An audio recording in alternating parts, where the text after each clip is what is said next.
Hello friends, Sindhu Bhairavi சீரியல்ல என்ன நடக்குதுன்னு பார்க்கலாம் வாங்க. வீடியோவை ஸ்கிப் பண்ணாம கடைசி வரைக்கும் பாருங்க. நம்ம பைரவி பயங்கரமா யோசிச்சுக்கிட்டு இருக்காங்க. அப்பதான் சிந்து வந்து என்ன பைரவி, அந்த நலத்தை ரிசர்ச் பண்ண வந்தவங்க இன்னுமே எந்த ஒரு தகவலுமே கொடுக்கவே இல்லையே, ரிசல்ட் என்ன வந்துச்சுன்னு தெரியலையே, இந்த மகாத்தை ரொம்பவே துடிதுடிச்சுக்கிட்டு இருக்காங்க. எப்படியாவது அந்த நலத்தை சீக்கிரமா வித்துடணும் அப்படின்னு சொல்லிட்டு எதுக்காக இம்புட்டு அவசரப்படுறாங்கன்னு எனக்கு ஒண்ணுமே புரியல அப்படின்னு சொல்லிட்டு பைரவி இருந்துட்டு, இங்க பாரு சிந்து, அந்த நிலத்த வித்துட்டா இவங்களுக்கு கமிஷன் கிடைக்கும்ல. அதனால தான் அல்ப காசுக்காக அலைஞ்சுக்கிட்டு இந்த மகாத்தையும் அந்த இசைக்கையும் சேர்ந்துக்கிட்டு தான் இப்படி பிளான் பண்ணிக்கிட்டு இருக்காங்க. பணத்துக்காக ஆசைப்பட்டு 100 ஏக்கர் நிலத்த வித்துடலான்னு சொல்லிட்டு நினச்சிக்கிட்டு இருக்காங்க. இதனால அவங்களுக்கு எந்த ஒரு நஷ்டமும் கிடையாது. நம்ம அன்னபூர்ணியாத்தைக்கு தான் நஷ்டம். அன்னபூர்ணியத்தை அதில் விவசாயம் பண்ணாங்க அப்படின்னா கண்டிப்பாக விளைச்சல் ரொம்ப நல்லா வரும். அதனால நிறைய லாபம் பார்க்கலாம்.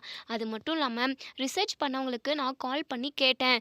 போஸ்ட்டாக, அதாவது அந்த ரிசல்ட் என்ன அப்படின்றத போஸ்ட் பண்ணி விட்டுருந்தோம் அப்படின்னு சொல்லிட்டாங்க. ஆனால் அந்த போஸ்ட்டு இன்ன வரைக்கும் நம்ம வீட்டுக்கு வரவே இல்லை. ஒரு வேளை வந்துச்சா இல்லை வரலையான்னு ஒன்றுமே புரியல. ஒரு வேளை இந்த மகாத்தையும் இசைக்கையும் ஏதாவது ஒரு எக்குத்தப்பான வேலையை பார்த்துருப்பாங்களோன்னு சொல்லிட்டு எனக்கு டவுட்டாக இருக்குது சிந்து அப்படின்னு சொல்லிட்டு நம்ம பைரவி சொல்கிறாங்க. சிந்து இருந்துட்டு கண்டிப்பாக அவங்க 2 பேரும் செய்கிறதுக்கு நிறைய வாய்ப்பு இருக்குது. அந்த நிலத்தை எப்படியாவது வித்துறணும்னு சொல்லிட்டு துடிதுடிச்சுக்கிட்டு இருக்காங்களே. ஒருவேளை போஸ்ட் வந்திருக்குமோ? போஸ்ட் வந்ததப்போ நம்ம வீட்ல யாருமே இல்லாதப்போ, மகாத்தியோ இல்ல இசக்கியோ யாராவது ஒருத்தர் அந்த அ லெட்டரை வாங்கி படிச்சிருக்கலாம்ல. என்ன ரிப்போர்ட் இருக்குது, அதில் என்ன இருக்குன்னு சொல்லிட்டு அவங்க படித்து பார்த்துட்டு ஒருவேளை அந்த நிலத்துல விளைச்சல் எல்லாமே பண்ணலாம் அப்படின்றது அதில் போட்டிருந்தது அப்படின்னா கண்டிப்பாக மகாத்தையும் அந்த இசைக்கையும் சேர்ந்து தான் அந்த லெட்டரை ஏதாவது பண்ணியிருக்கணும் அப்படின்னு சொல்லிட்டு இங்கே நம்ம சிந்து சொல்லவும், நீ சொல்கிறதும் கரெக்டு தான் சிந்து. ஆனால் இதை ஆதாரப்பூர்வமாக நம்ம எப்படி நிரூபிக்கிறது? அது மட்டும் இல்லாமல் அந்த ரிசர்ச் பண்ண அந்த ரிப்போர்ட் வந்தால் மட்டும்தான் அதை வச்சு தான் அன்னபூர்ணியத்தை அந்த நிலத்தை விற்க விடாமல் பண்ணுவாங்க. அப்படி அந்த போஸ்ட் நமக்கு வந்து கிடைக்கல அப்படின்னா கண்டிப்பாக இந்த மகாத்தையும் அந்த இசைக்கும் சேர்ந்து கண்டிப்பாக அந்த நிலத்தை விற்க தான் பார்ப்பாங்க. ஈவினிங் அந்த நிலம் வாங்குறவங்களுமே வரதா சொல்லியிருக்காங்க. அதுக்குள்ளே நம்ம போஸ்ட்டு நம்ம வீட்டுக்கு வந்துச்சா வரலையா, இல்லை வந்ததை யார்கிட்ட கொடுத்தாங்க அப்படின்ற எல்லாத்தையுமே நம்ம விசாரிச்சு ஆகணும் அப்படின்னு சொல்லிட்டு நம்ம பைரவி வந்து சொல்கிறாங்க. சிந்துவுமே பைரவி சீக்கிரமாகவே நீ அதை கண்டுபிடிக்கணும், அப்படி இல்லைன்னா நிலம் அத்தையோட கையை மீறி போயிடும் அப்படின்னு சொல்லிட்டு நம்ம சிந்து சொல்கிறாங்க. சரி, நான் அதுக்கான வேலையை பார்க்குறேன் அப்படின்னு சொல்லிட்டு நம்ம பைரவி வந்து கிளம்பி இங்கே நம்ம ஆறுமுகத்துக்கிட்ட வராங்க. ஆறுமுகம், உங்ககிட்ட எனக்கு ஒரு அதாவது நீ எனக்கு ஒரு உதவி செஞ்சு ஆகணும் அப்படின்னு சொல்லிட்டு உடனே நம்ம ஆறுமுகம் இருந்துட்டு, உதவியா?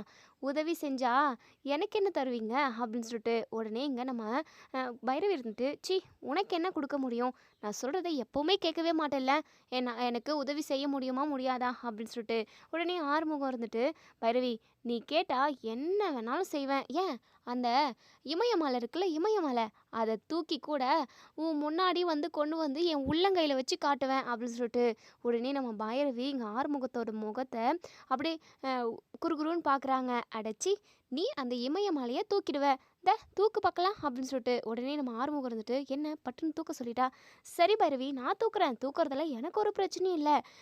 நீ அந்த இமயமலையை என் மேலே தூக்கி வை, என் கையில் தூக்கி வை, நான் வேணா உனக்கு தூக்கி காட்டுறேன்.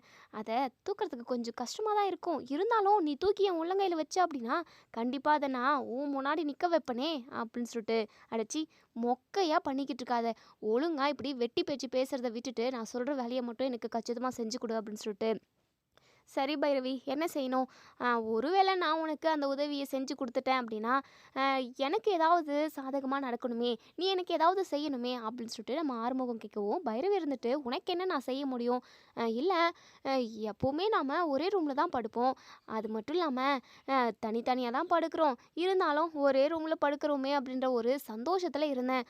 அதுவும் இப்போ இல்லை, என்னை பால்கனியில் படுக்க அனுப்பிட்டேன் நைட்டு. இனிமே நான் உன் ரூமில் தான், அதாவது நம்ம ரூமில் தான், நம்ம 2 பேரும் ஒன்றா தான் தூங்கணும் அப்படின்னு சொல்லிட்டு, இங்கே பாரு, நீ நினைக்கிற மாதிரியெல்லாம் நம்ம 2 பேரும் ஒன்றாலாம் தூங்க முடியாது. வேணா நீ எனக்கு நான் கேட்ட உதவி செஞ்சிட்ட அப்படின்னா நீ ரூம்லேயே வந்து படுத்துக்கலாம் முன்ன போல அப்படின்னு சொல்லிட்டு சொல்கிறாங்க. அவ்வளோதானா? அதே அதிகம் தான் அப்படின்னு சொல்லிட்டு, சரி சரி, என்ன உதவி செய்யணும் அப்படின்னு சொல்லிட்டு, நம்ம ஊருக்கு போஸ்ட்டு போடுற போஸ்ட்மேனை வந்து நீ கையோடு கூட்டிகிட்டு வரணும் அப்படின்னு சொல்லிட்டு, எதுக்காக பைரவி? போ ஆறுமுகம், நான் சொன்னதை சீக்கிரமாக செய், நான் அதுக்கப்புறம் எல்லாத்தையுமே உனக்கு சொல்கிறேன் அப்படின்னு சொல்லிட்டு, சரி சரி அப்படின்னு சொல்லிட்டு நம்ம ஆறுமுகமும் கிளம்பி அதாவது அந்த போஸ்ட்மேனை வந்து வீட்டுக்கு கூட்டிகிட்டு வரதுக்காக நம்ம ஆறுமுகம் போய்கிட்டு இருக்காங்க. போகிற வழியில் இங்கே சஞ்சயை பார்க்குறாங்க. சஞ்சயுமே இங்கே ஆறுமுகத்தை பார்த்ததுமே கார்லேருந்து இறங்கி கீழே வரவும் இங்கே ஆறுமுகத்தை ஒரு மாதிரி கிண்டலாக கேலியாக பார்க்குற மாதிரி ஒரு மாதிரியாக முறைச்சி பார்க்கவும் உடனே ஆறுமுகம் இருந்துட்டு, என்னடா எதுக்காக இப்படி பார்க்குற அப்படின்னு சொல்லிட்டு, இல்லை நீ வயசு பொண்ணு இல்லை, அதான் உன்னை சைட் அடிக்கிறேன் அப்படின்னு சொல்லிட்டு உடனே நம்ம ஆறுமுகத்துக்கு பயங்கரமாக கோவம் வருது. என்ன திமிரா அப்படின்னு சொல்லிட்டு உடனே சஞ்சய் இருந்துட்டு, இங்கே பாருடா, திமிரு எல்லாத்தையும் உன்கிட்ட காட்டுவேன். நீ என்ன யாருக்கும் தெரியாமல், ஏன் எனக்கே தெரியாமல் அந்த ஒரு தோப்புக்கு வர வச்சு என்னை எப்படியெல்லாம் அடிச்ச, உன்னை சும்மாவே விட மாட்டேன்டா, அதுக்கான தண்டனையை அனுபவிச்சே ஆகணும். அது மட்டும் இல்லாமல் நீ பைரவி என்கிட்ட ஒரு விஷயம் கேட்டா, காலேஜ் படிக்கிறப்போ நீ என்ன லவ் பண்ணியா சஞ்சய்ன்னு கேட்டா. அந்த கேள்வி அவளா கேட்டது இல்லைன்னு எனக்கு நல்லாவே தெரிஞ்சு போச்சு. நீ ஏன் அண்ணாடங்காச்சு, உனக்கே அதுவும் படிக்காத அண்ணாடங்காச்சு, உனக்கே இந்த அளவுக்கு மூளை வேலை செய்கிறப்போ நான் படித்து போலீஸ் ஆயிருக்குவேன், திருடனை ஓடி ஓடி பிடிக்கிறவன், எவ்வளோ பெரிய பிரச்சனை நடந்தாலும் அதுக்கு தீர்ப்பு சொல்கிறவன்டா நான். எனக்கு யார் எப்படி யார் என்ன கேள்வி கேட்பாங்க, யார் சொல்லி கேட்பாங்கன்றதெல்லாம் எனக்கு தெரியாதா என்ன? நீ தானே பைரவி கிட்டே கேட்க சொன்ன அப்படின்னு சொல்லிட்டு உடனே ஆறுமுகம் இருந்துட்டு, ஆமாம் என்னப்ப நீ பைரவியை லவ் பண்ணுற விஷயம் உண்மைதானே? இப்போ கூட என்கிட்ட இருந்து எப்படியாவது அவளை பிரித்து அவளுக்கும் எனக்கும் விவாகரத்து வாங்கி கொடுத்துட்டு நீ அவளை கல்யாணம் பண்ணிக்கிட்டோன்னு சொல்லி தான் நினச்சிக்கிட்டு இருக்க. ஆமாடா, ஆமாம் நான் அப்படி தான் நினச்சிக்கிட்டு இருக்கேன். அதை நான் பைரவிக்கிட்ட சொன்னால் பைரவிக்கு என் மேலே தான் கோவம் அதிகமாகும். அதான் நான் லவ் பண்ணலன்னு போய் சொன்னேன். அது மட்டும் இல்லாமல் இப்போது அதாவது இனிமே என்னை பற்றி நீ என்ன மாதிரியான விஷயத்த பைரவிக்கிட்ட போய் சொன்னாலுமே அவள் நம்பவே மாட்டா. இப்போது எங்களுக்குள்ள டீப்பான ஃப்ரெண்ட்ஷிப் இன்னும் க்ளோஸாக தான் ஆகுமே தவிர, மற்றபடி நீ நினைக்கிற மாதிரி என்கிட்டேருந்து பைரவி விலகியெல்லாம் போகவே மாட்டா. கொஞ்சம் கொஞ்சமாக உன்கிட்டேருந்து அவளை பிரித்து, நீ கெட்டவன், நீ ரொம்ப ரொம்ப கெட்டவன், உன் கூட ஒன்று சேர்ந்து வாழவே முடியாதுன்ற அளவுக்கு பைரவியை நான் தள்ள போகிறேன். அதுக்கப்புறம் அவள் கஷ்டமான காலத்தில் இருக்கிறப்போ அவகிட்ட நான் பேசி அவளோட மனசை கரைச்சி அவள் கழுத்தில் தாலியை கட்டி அவளை ஹனிமூன் கூட்டிகிட்டு போக தான் போகிறேன். அதை பார்த்து நீ வயிறேறி தாண்டா போகிறேன் அப்படின்னு சொல்லிட்டு இங்கே சஞ்சய் வந்து ராங்காக பேசிக்கிட்டு இருக்கவும் இதெல்லாம் பார்த்துக்கிட்டு இருந்த ஆறுமுகத்துக்கு அப்படியே பயங்கரமாக கோவம் வருது. அப்படியே கண்ணெல்லாம் செகப்பாகுது. இங்கே பாருடா சஞ்சய், தேவையில்லாமல் என்கிட்ட இப்படி பேசிக்கிட்டு இருக்காத. உன்னை பார்த்தாவே எனக்கு அருவெருப்பாக இருக்குது. ஏன் இவ்வளோ கேவலமாக யோசிக்கிற? சி, இங்கே பார், உன்னுடைய சுயரூபம் தெரிய வரப்போ கண்டிப்பாக பைரவி உன் முகத்தில் காரி துப்புவா. அவள் துப்புற எச்சில நீ குளிக்குவ. அந்த நேரம் கண்டிப்பாக வரதான் போகுது. இப்போது உன்கிட்ட பேசிக்கிட்டு இருக்கிறதுக்கெல்லாம் எனக்கு டைம் இல்லை, எனக்கு வேற ஒரு வேலை இருக்குது அப்படின்னு சொல்லிட்டு நம்ம ஆறுமுகம் அங்கேருந்து கிளம்பி போயிடுறாங்க. சஞ்சய் சிரிக்கிறாங்க. டே ஆறுமுகம், நீ ஒரு பொறிக்க பையன்டா, உன்கிட்ட இருந்து எப்படா விலகி வருவோன்னு சொல்லிட்டு பைரவி வெயிட் பண்ணிக்கிட்டு இருக்கா. நானும் அவளை எப்படியாவது தன்னோட பக்கம் இழுத்துக்கலான்னு சொல்லிட்டு பிளான் பண்ணிக்கிட்டு இருக்கேன். கண்டிப்பாக நான் நினச்சிதான் நடக்கும். பைரவியை அடைஞ்சே தீருவேன் அப்படின்னு சொல்லிட்டு சஞ்சய் தனக்கு தானே பேசிக்கிட்டு சந்தோஷமாக அங்கேருந்து கிளம்புவோம். இன்னொரு சைடு நம்ம ஆறுமுகம் அந்த ஊருக்கு போஸ்ட் போடுற போஸ்ட்மேன் வீட்டுக்கு போயிடுறாங்க. அங்கே போய் பார்த்தா அவங்க ஒய்ஃப் தான் இருக்காங்க. போஸ்ட்மேன் அண்ணா எங்கே இருக்காங்க அப்படின்னு சொல்லிட்டு நம்ம ஆறுமுகம் கேட்கவும், இங்கே போஸ்ட்மேனோட ஒய்ஃப் இருந்துட்டு, அவர் இப்போ தான் ஒரு போஸ்ட்டை கொடுத்துட்டு வரதுக்காக போயிருக்காரு, இன்னும் ஒரு ½ அன் ஹவரில் வந்துடுவாங்க, நீங்கள் வந்து கொஞ்ச நேரம் வெயிட் பண்ணுங்கள், காஃபி ஏதாவது சாப்பிட்றீங்களா அப்படின்னு சொல்லிட்டு, அதெல்லாம் ஒன்றும் வேண்டாக்கா அப்படின்னு சொல்லிட்டு கொஞ்ச நேரம் வெயிட் பண்ணிக்கிட்டு இருக்காங்க. அப்போ தான் நம்ம பைரவி கால் பண்ணுறாங்க. ஆறுமுகம், நீ அவரை போய் பார்த்தியா அப்படின்னு சொல்லிட்டு, பைரவி அதுக்காக தான் நான் அவங்க வீட்டுக்கே வந்திருக்கேன், அவர் எங்கேயோ போஸ்ட் எடுத்துக்கிட்டு போயிருக்காராம், இன்னும் ஒரு ½ அன் ஹவரில் வந்துடுறேன்னு சொல்லியிருக்காரு. நான் அவரை பார்த்து பேசிட்டு அது மட்டும் இல்லாமல் அவரை கையோடு நான் வீட்டுக்கு கூட்டிகிட்டு வரேன். நான் சொன்னதை செய்வேன் பைரவி, இன்னும் ஒரு 3/4 மணி நேரத்தில் நான் அங்கே வந்துடுவேன் அப்படின்னு சொல்லிட்டு நம்ம ஆறுமுகம் சொல்கிறாங்க. பைரவி இருந்துட்டு, சீக்கிரமாக போஸ்ட்மேன் அண்ணனை கையோடு கூட்டிகிட்டு வா ஆறுமுகம் அப்படின்னு சொல்லிட்டு, சரி பைரவி அப்படின்னு சொல்லிட்டு இன்னொரு சைடு இங்கே நம்ம பைரவி வந்து ஆறுமுகத்துக்கிட்ட பேசிக்கிட்டு இருக்கிறது எல்லாத்தையுமே இங்கே இசைக்கு வந்து கேட்டுடுறாங்க. ஐயோ, அந்த போஸ்ட்மேனை பார்த்து விஷயத்த கேட்டால் போஸ்ட்டை வீட்டுக்குள்ளே வந்து என்கிட்ட தான் கொடுத்தன்ற உண்மையை சொல்லிடுவாரே, என்ன பண்ணுறது ஐயோ அப்படின்னு சொல்லிட்டு பயத்தில் இங்கே நம்ம மகா கிட்ட அவங்க அதாவது மகாவோட ரூமுக்கு போகிறாங்க. அக்கா அக்கா அப்படின்னு சொல்லிட்டு, ஏன்டா இப்படி அடிச்சுன்னு உடிச்சுன்னு ஓடி வர அப்படின்னு சொல்லிட்டு, அக்கா அது வந்துக்கா அது வந்து நான் எப்படிக்கா உங்ககிட்ட இந்த விஷயத்த சொல்லுவேன், டேய் உன் வாயால் தாண்டா சொல்லணும், சொல்லி தொலைடா. நானே பயங்கர கடுப்பில் இருக்கேன். எப்படியாவது அந்த நிலத்தை வித்துடணும். அது மூலமாக நமக்கு லட்சமாக லஞ்சம் கிடைக்கும்டா. அதை வச்சு எப்படியாவது நம்ம செட்டில் ஆகிடணும் அப்படின்னு சொல்லிட்டு இங்கே மகா சொல்லவும், அக்கா அந்த விஷயமா தான்க்கா நான் பேச வந்திருக்கேன். அக்கா எல்லாமே போக போகுது, நம்ம ஆசைப்பட்டது எதுவுமே நடக்காது போல அப்படின்னு சொல்லிட்டு. டேய் என்னடா ஆச்சு, ஏன்டா இப்படி அபசகுடமாக பேசிக்கிட்டு இருக்க? ஆமாக்கா, இன்னைக்கு வந்து போஸ்ட்மேனு போஸ்ட்டு கொடுத்துட்டு போனார்ல, அவர் வீட்டுக்கே ஆறுமுகம் போயிருக்கான் போல. அவரை கையோட கூட்டிகிட்டு வர சொல்லி இந்த பைரவி சொல்லிக்கிட்டு இருந்தா ஃபோனில். இதை நான் கேட்டுட்டேன்க்கா அப்படின்னு சொல்லிட்டு. என்னடா சொல்கிற? எப்படியாவது இதை தடுத்து ஆகணுமே. அந்த போஸ்ட்மேன் கண்டிப்பாக ஆறுமுகத்தோட கண்ணுக்கு தெரியவே கூடாது. டேய் நீ அந்த போஸ்ட்மேன் எந்த இடத்துக்கு போஸ்ட் கொடுக்க போயிருக்காரு அப்படின்றத விசாரிச்சு நீ அவர்கிட்ட போய் பேசி அவரை விஷயத்த சொல்ல விடாமல் பண்ணுடா அப்படின்னு சொல்லிட்டு. அக்கா நீ ஈஸியாக சொல்லிட்ட, அந்த போஸ்ட்மேன்கிட்ட விஷயத்த சொன்னால் அவர் நான் சொல்கிறதெல்லாம் கேட்பாரா? ஏய் எல்லாம் கேட்பாங்கடா.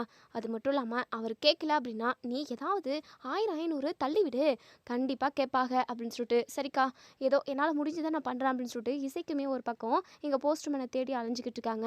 இன்னொரு சைடு ஆறுமுகம் வெயிட் பண்ணி பார்க்குறாங்க. அப்போ கொஞ்சம் நேரத்துலேயே இங்கே நம்ம போஸ்ட்மேனை வந்துடுறாங்க. போஸ்ட்மேனை பார்த்ததுமே, அண்ணே நீங்கள் கொஞ்சம் எங்கள் வீட்டு வரையும் வர முடியுமா அப்படின்னு சொல்லிட்டு. எதுக்காகப்பா? எனக்கு ரொம்ப வேலை இருக்குது அப்படின்னு சொல்லிட்டு. அண்ணே உங்கள் வேலையெல்லாம் கொஞ்சம் அப்புறமா பார்த்துப்பீங்க, தயவு செஞ்சு நீங்கள் வாங்கண்ணே அப்படின்னு சொல்லிட்டு. சரிப்பா இதோ ஒரு கொஞ்ச நேரத்தில் வந்துடுறேன், தண்ணி குடிச்சிட்டு வரேன்ப்பா அப்படின்னு சொல்லிட்டு.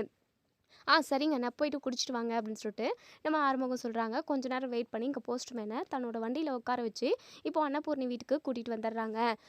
இன்னொரு சைடு இசைக்கு வந்து அங்கே இங்கேன்னு தேடி அலைஞ்சிக்கிட்டு இருக்காங்க. இந்த போஸ்ட்மேன் எங்கே தான் போயிருக்காரு, விசாரிச்ச இடத்துல இந்த ஊருக்கு வந்திருக்காருதா தானே சொன்னாங்க. ஐயோ கடவுளே, என்ன நடக்க போகுதுன்னு தெரியலையே அப்படின்னு சொல்லிட்டு ரொம்பவே பதட்டமாக இருக்காங்க. அது மட்டும் இல்லாமல் இங்கே இசைக்கும் மகாவும் அந்த நிலத்தை விற்று கொடுத்தா அவங்களுக்கு 10% வந்து பணம் கிடைக்கும் அப்படின்ற விஷயம் வந்து நம்ம அன்னபூர்ணிக்கு தெரியவும் தெரியாது. அதே சமயம் இந்த லெட்டரை வாங்கி அவங்கள மறைச்சி வச்ச விஷயமும் யாருக்கும் தெரியாது. இந்த விஷயம் தெரிய வந்துச்சு அப்படின்னா கண்டிப்பாக மகாவுக்கு பயங்கரமாக திட்டு விழும் நம்ம அன்னபூர்ணி கிட்ட. அது மட்டும் இல்லாமல் அன்னபூர்ணி வீட்டை விட்டு வெளியே அனுப்புறதுக்கு கூட நிறைய வாய்ப்பு இருக்குது. அந்த வீட்லேயே அன்னபூர்ணி மட்டும்தான் இப்போ வில்லியாக செயல்பட்டுக்கிட்டு இருக்காங்க. சிந்துவை பார்த்தாலும் ஆகாது, நம்ம பைரவியை பார்த்தாலுமே இங்கே மகாவுக்கு சுத்தமாக பிடிக்கவே பிடிக்காது. எப்படியாவது அன்னபூர்ணி அவங்க பிள்ளைங்களை எல்லாருமே துரத்தி அடிச்சுட்டு ஒட்டுமொத்த சொத்தையுமே ஆண்டு அனுபவிக்கணும் அப்படின்றது தான் இங்கே இந்த மகாவோட ஆசையே. கூடவே அவங்க தம்பி இசைக்குமே இருக்காங்க. இவங்க 2 பேருமா சேர்ந்து எப்படியாவது ஒட்டுமொத்த சொத்தையுமே ஆட்டிய போடணும்னு நினச்சிக்கிட்டு இருக்காங்க. அது எதுவுமே நடக்கக்கூடாது. நல்லது நினைக்கிறவங்களுக்கு நல்லது தான் நடக்கணும். அதே சமயம் இந்த மாதிரி மகா மாதிரி ஆளுங்களுக்கு சரியான பாடத்தை அந்த கடவுள் புகட்டணும் அப்படின்னு நினைக்கிறவங்க இந்த வீடியோ கீழே கமெண்ட் பண்ணி தெரிவிங்க. இப்போது இன்னொரு சைடு நம்ம ஆறுமுகம் அந்த போஸ்ட்மேனை கூட்டிக்கிட்டு வீட்டுக்கு வந்துடுறாங்க. அதாவது வீட்டுக்கு வந்துடுறாங்க. உள்ளே வந்து நம்ம அன்னபூர்ணி இருந்துட்டு, பைரவி ஏன் இவ்வளோ டென்ஷனாக இருக்க, நடந்துக்கிட்டே இருக்க, அங்கேயும் இங்கேயும் நடந்துக்கிட்டு இருக்க, என்னாச்சுமா அப்படின்னு சொல்லிட்டு. அத்தை நமக்கு போஸ்டெல்லாம் வந்துட்டுருக்கு அத்தை, நான் ரிசர்ச் பண்ணுற ஆஃபீஸ்க்கு கால் பண்ணி கேட்டேன், உங்களுக்கு போஸ்ட் எப்பயே போட்டாச்சு, இந்நேரத்துக்கு வந்திருக்கணுமே அப்படின்னு சொல்லிட்டு சொல்கிறாங்க. அப்போது போஸ்ட்டு நம்ம வீட்டுக்கு வந்துச்சா வரலையானே எனக்கு ஒன்றுமே புரியல அத்தை. அதான் ஆறுமுகத்தை போஸ்ட்மேன் நம்ம ஊர் போஸ்ட்மேனை கூட்டிகிட்டு வர சொல்லியிருக்கேன். அவர்கிட்ட வந்து கேட்டால் எல்லா விஷயமும் தெரிஞ்சிடும்ல, போஸ்ட் வந்திருக்கா இல்லையானே அப்படின்னு சொல்லிட்டு. இங்கே பேசிக்கிட்டு இருக்க நேரத்துலேயே நம்ம ஆறுமுகம் பைரவி அப்படின்னு சொல்லிட்டு, வா ஆறுமுகம், போஸ்ட்மேன் அண்ணா வராரா அப்படின்னு சொல்லிட்டு, இதோ வராரு அப்படின்னு சொல்லிட்டு பின்னாடியே நம்ம போஸ்ட்மேன் ஒருமே வந்து நிற்கிறாங்க. உடனே நம்ம பைரவி இருந்துட்டு, அண்ணே இந்த வீட்டுக்கு என் பேரில் ஒரு போஸ்ட் வந்திருக்கணுமே, இன்னுமே வரல, நான் கேட்க வேண்டிய இடத்துல கேட்டுட்டேன், போஸ்ட்டுமே போட்டாச்சு, உங்கள் வீட்டுக்கு வரலையான்னு சொல்லி கேட்குறாங்க.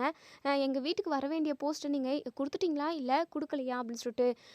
காலையில் தான்மா உங்கள் வீட்டுக்கு வர வேண்டிய, அதுவும் உங்கள் பேருக்கு தாம்மா வந்துச்சு, இந்த போஸ்ட்டை நான் கொடுத்துட்டேனே அப்படின்னு சொல்லிட்டு. அப்போ தான் இசைக்குமே அங்கேருந்து உள்ளே வராங்க. வந்து பார்த்தா இங்கே போஸ்ட்மேனை பார்த்ததுமே இங்கே இசைக்கு அப்படியே கடகட ஒரு மாதிரி கை கால்லாம் கடகடன்னு உதிருது. அக்கா அப்படின்னு சொல்லிட்டு இங்கே மகா பக்கத்தில் வந்து நின்றுக்கிறாங்க. மகா இருந்துட்டு, டேய் இந்த போஸ்ட்மேனை தேடி கண்டுபிடிச்சி வேலையை முடிடானா, நீ எங்கடா ஊரை சுற்றிட்டு வர? அக்கா இவரை தேடிதான்க்கா நான் ஊராக அலைஞ்சிக்கிட்டேன் இருக்கேன், ஆனால் இவர் கடைசியில் நம்ம வீட்டுக்கே வந்துட்டாருக்கா, போச்சு முடிஞ்சிச்சு. நான் மட்டும் லெட்டரை வாங்கி மறைச்சி வச்ச விஷயம் தெரிஞ்சிச்சு அப்படின்னா அன்னபூர்ணி அம்மா பயங்கரமாக கோவப்படுவாங்க, என்னக்கா பண்ணுறது அப்படின்னு சொல்லிட்டு. டேய் இருடா பார்த்துக்கலாம், என்னதான் சொல்கிறாருன்னு பார்க்கலாம் அப்படின்னு சொல்லிட்டு. அதுக்கப்புறம் இங்கே நம்ம பைரவி கிட்ட அந்த போஸ்ட்மேன் இருந்துட்டு சொல்லவும், பைரவி இருந்துட்டு, "அண்ணா யார்கிட்ட நீங்கள் போஸ்ட்டை கொடுத்தீங்க? நான் வீட்டில் தானே இருந்தேன் காலையில்" அப்படின்னு சொல்லிட்டு. "அம்மா நீங்கள் இல்லை அப்படின்றதுனால இந்த வீட்டில் ஒரு தம்பி இருக்குமே, யார், இதோ இந்த மகா அக்கா இருக்காங்களே அவங்க தம்பி தான், இதோ இங்கே நிற்கிறாரே, இவர்கிட்ட தான் நான் காலையில் போஸ்ட்டை கொடுத்தேன்" அப்படின்னு சொல்லிட்டு சொல்கிறாங்க. "என்னண்ணே, என்ன சொல்கிறீங்க? நான் காலையில் வீட்டில் தானே இருந்தேன்." "இல்லைம்மா, நீ வீட்டில் இல்லை அப்படின்னு சொல்லி தான் இந்த தம்பி என்கிட்ட இருந்து போஸ்ட்டை வாங்கி வச்சாரு" அப்படின்னு சொல்லிட்டு இங்கே போஸ்ட்மேன் வந்து எல்லா உண்மையும் சொல்லவும், இதை கேட்ட இங்க நம்ம பைரவி பயங்கரமா கோவப்படுறாங்க. உடனே நம்ம அன்னபூர்ணி இருந்துட்டு, "என்ன மகா, இசைக்கு போஸ்ட்டை வாங்கி வச்சிருக்கான், கொடுக்கவே இல்லை" அப்படின்னு சொல்லிட்டு. அது வந்துக்கா, "டேய் இசைக்கு, என்னடா போஸ்ட் வந்திருந்ததா, நீ தான் வாங்கி வச்சியா?" "ஆமாக்கா, வாங்கி வச்சேன், நான் மறந்துட்டேங்க" அப்படின்னு சொல்லிட்டு. உடனே பைரவி நல்லாவே தெரிஞ்சுக்கிறாங்க. "ஓ, எல்லாமே இவங்களோட வேலை தானா? அப்போது சீக்கிரமாக நிலத்தை வித்துறணும் அப்படின்றதுக்காக தான் இவங்க வந்து அன்னபூர்ணி அத்தைக்கிட்ட வேக வேகமாக கேட்டிருக்காங்க. அப்போது லெட்டர் இவங்க கிட்ட தான் இருந்திருக்கு" அப்படின்னு சொல்லிட்டு. உடனே பைரவி இருந்துட்டு அன்னபூர்ணி கிட்ட, "அத்தை, காலையில் தானே இவங்க நிலத்தை விற்கணும்னு சொல்லி பேசிக்கிட்டு இருந்தாங்க. அப்போது இசைக்கியும் கூட தானே இருந்தாங்க. அப்போது இவங்க தான் 2 பேரும் அந்த நிலத்தை எப்படியாவது வித்துறணுன்ற ஒரு நோக்கத்தில் தான் அந்த லெட்டரை வந்து மறைச்சி வச்சுருக்காங்க. அப்போது அந்த லெட்டரில் நிலத்துல என்ன விளைவிச்சாலும் அது வந்து நல்லா விளையும்னு சொல்லிட்டு தான் அதில், அதாவது ரிப்போர்ட்டில் இருந்திருக்கும்னு எனக்கு தோணுது" அப்படின்னு சொல்கிறாங்க. உடனே நம்ம இசைக்கு இருந்துட்டு, "ஐயோ, நான் அந்த லெட்டர்லாம் பிரித்து படிக்கவே இல்லை, அது எனக்கு ஞாபகமே இல்லை, எங்கேயோ வச்சேன், போய் எடுத்துகிட்டு வரேன் இரு" அப்படின்னு சொல்லிட்டு இங்கே நம்ம இசைக்கு வந்து அவங்க ரூமுக்கு போயிட்டு அந்த லெட்டரை எடுத்துகிட்டு வந்து கொடுக்குறாங்க. வேறு வழியே இல்லை. இப்போது இங்க அந்த லெட்டரை வந்து அன்னபூர்ணி கிட்ட குடுக்குறாங்க. அன்னபூர்ணியுமே அத படிச்சு பார்த்துட்டு, "பைரவி, நீ சொன்ன மாதிரி தாம்மா, அந்த நிலத்துல நம்ம விளைவிக்கலாமாம்மா. அது மட்டும் இல்லாம ஒரு சிலத மட்டும் தான் அதில விளைவிக்க முடியும். நெல்லு, கேழ்வரகு, கோதுமை இது 3மே அதில விளைவிச்சா ரொம்ப நல்லா வரும்மா. அது மட்டும் இல்லாம கம்பு, அதுக்கப்புறம் கரும்பு கூட போடலான்னு சொல்லி போட்டிருக்காங்க" அப்படின்னு சொல்லவும், இங்க நம்ம பைரவி ரொம்பவே சந்தோஷப்படுறாங்க. "அத்தை, நான் சொன்னேன்ல அத்தை, நம்ம இதெல்லாம் ரிசர்ச் பண்ணாம நம்ம பாட்டுக்கு இந்த நிலத்தை வித்துருந்தோம் அப்படின்னா நமக்கு தான் லாஸ் ஆயிருக்கும்.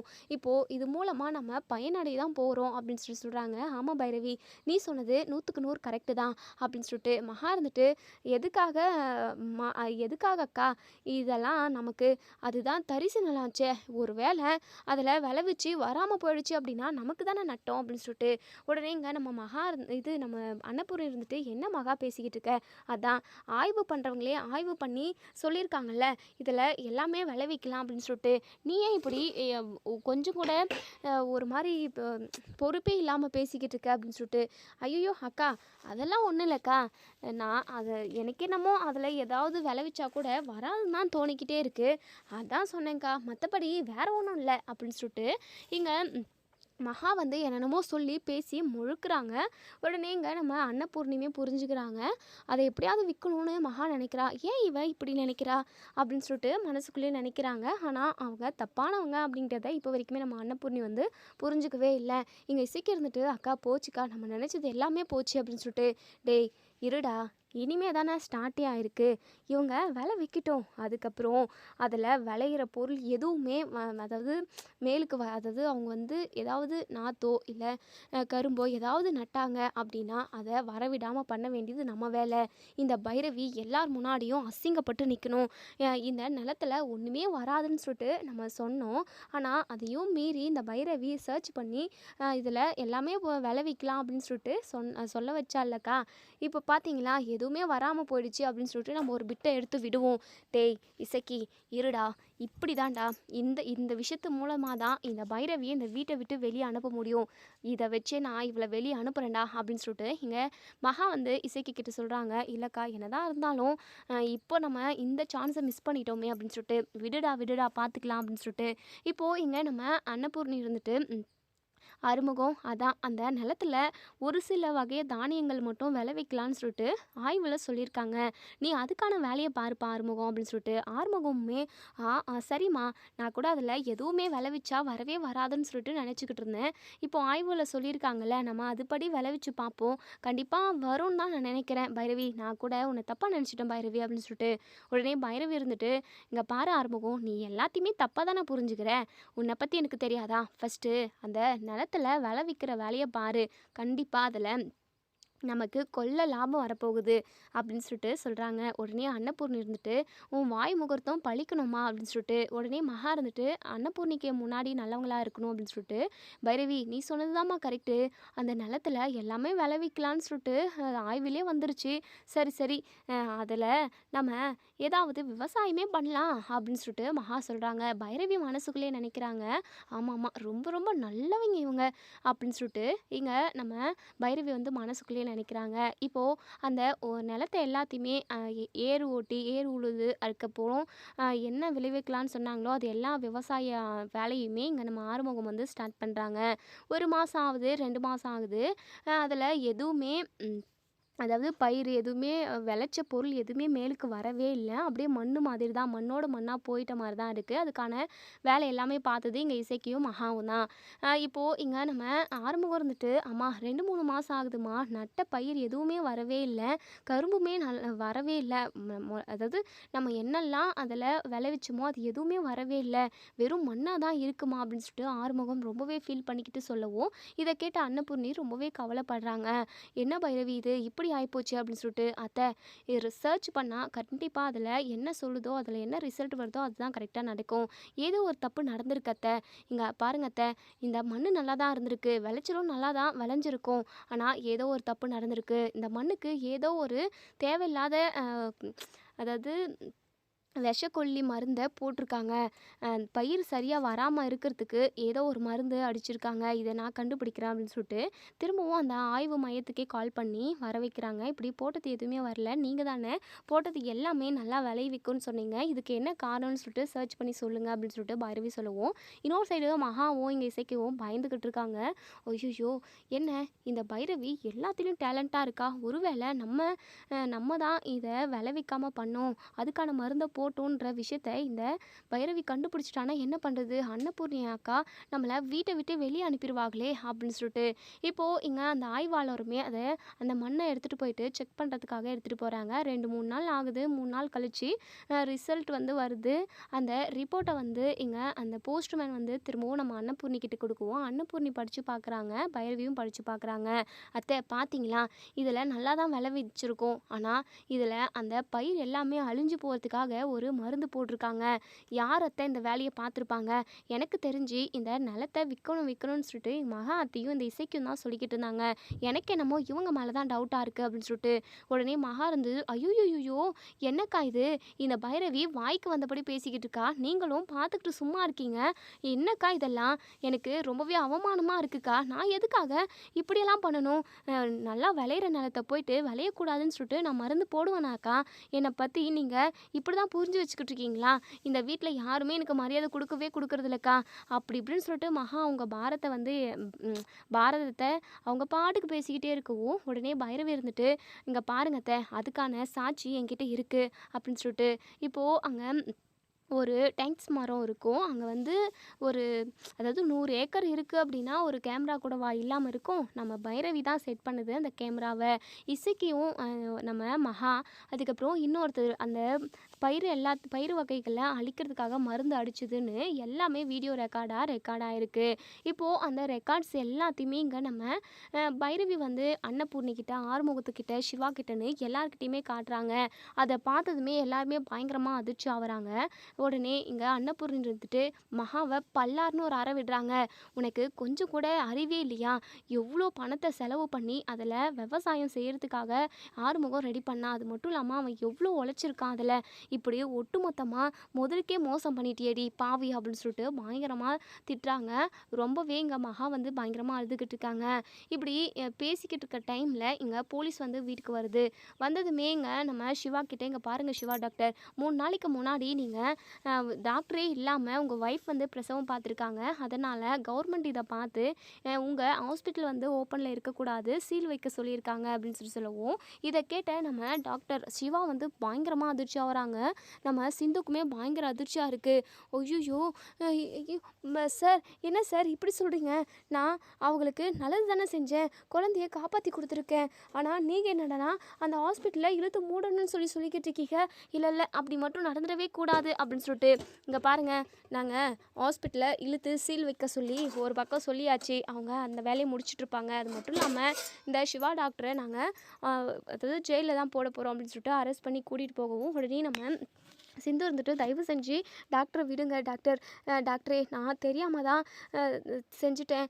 நான் 2 உயிரையும் காப்பாற்றணும் அப்படின்ற ஒரு நல்ல எண்ணத்தில் தான் செஞ்சேனே தவிர, மற்றபடி ஹாஸ்பிட்டலுக்கு இப்படி ஒரு சூழ்நிலை வரும்னு சொல்லிட்டு நான் கொஞ்சம் கூட எதிர்பார்க்கல டாக்டரே. எதுவுமே நான் தெரிஞ்சு பண்ணல டாக்டரே அப்படின்னு சொல்லிட்டு நம்ம சிவா எதுவுமே பேசலை. மகா வந்துட்டு போச்சு சிவாவோட வாழ்க்கையே போச்சு. அவன் லட்சியம், அவன் கனவு எல்லாமே போச்சு. இவ இருக்கிற வரைக்கும் எதுவுமே நல்லாவே இருக்காது. டாக்டர் இது சிவா எவ்வளோ கனவோட எவ்வளோ ஆசையோட அந்த ஹாஸ்பிட்டலை ஓப்பன் பண்ணான். அதுக்கு நீங்களும் எம்புட்டு கஷ்டப்பட்டீங்க அன்னபூர்ணி அக்கா. இப்போ பார்த்தீங்களா, இந்த சிந்துவால் சிவாவோட மொத்த வாழ்க்கையே போச்சு அப்படின்னு சொல்லிட்டு எங்கள் மகா வந்து சிந்துவை எப்படியாவது இதை வச்சு வீட்டை விட்டு வெளியே துரத்திடணும் அப்படின்னு சொல்லிட்டு எங்கள் சிந்துவை அப்படி இப்படின்னு கத்திக்கிட்டு இருக்காங்க. உடனே பைரவி இருந்துட்டு, போது நிறுத்துங்க அத்தை, தேவையில்லாமல் சிந்துவை கத்துற வேலை வச்சுக்காதீங்க. சிந்து 2 உயிரை காப்பாற்றிருக்கா. அவள் அப்படி எந்த ஒரு தப்புமே பண்ணலே, உங்களை மாதிரி ஒன்றும் கிடையாது அப்படின்னு சொல்லிட்டு இங்கே பைரவி வந்து சொல்லவும், ஆளுக்கு பேசி முரோன்னு கத்திக்கிறாங்க. பயங்கர சண்டையாக இருக்குது. போதும் நிறுத்துங்க அப்படின்னு சொல்லிட்டு அன்னபூர்ணி பயங்கர சத்தமாக சொல்லவும், அக்கா அது வந்து நிறுத்து மகா, எதுக்காக இப்போது இந்த மாதிரி சூழ்நிலையில் சிந்தை திட்டுக்கிட்டு இருக்க? இப்போது சிவாவை போலீஸ் அரெஸ்ட் பண்ணி கூட்டிகிட்டு போயிட்டாங்க. சிவாவை எப்படியாவது வெளியே கொண்டு வரணும். அது மட்டும் இல்லாமல் ஹாஸ்பிட்டலையுமே திரும்பவும் ரீஓப்பன் பண்ண வைக்கணும். அதுக்கான வேலையை பார்க்காம சும்மா சிந்துவை பிடிச்சி திட்டிக்கிட்டு இருக்க. சிந்து யாருக்கும் எந்த துரோகமும் பண்ணல, அவள் நல்லது மட்டும் தானே செஞ்சுருக்கா அப்படின்னு சொல்லிட்டு இங்கே நம்ம அன்னபூர்ணி சொல்கிறாங்க. மகாக்கு பயங்கர அதிர்ச்சியாக இருக்குது. இதோட இந்த ரிவ்யூ முடியுது. இதுக்கப்புறம் என்ன நடக்கும் சொல்லி வெயிட் பண்ணி பார்ப்போம் ஃப்ரெண்ட்ஸ். வீடியோ பிடிச்சிருந்தா லைக் பண்ணி கமெண்ட் பண்ணி தெரிவிங்க. தேங்க்யூ.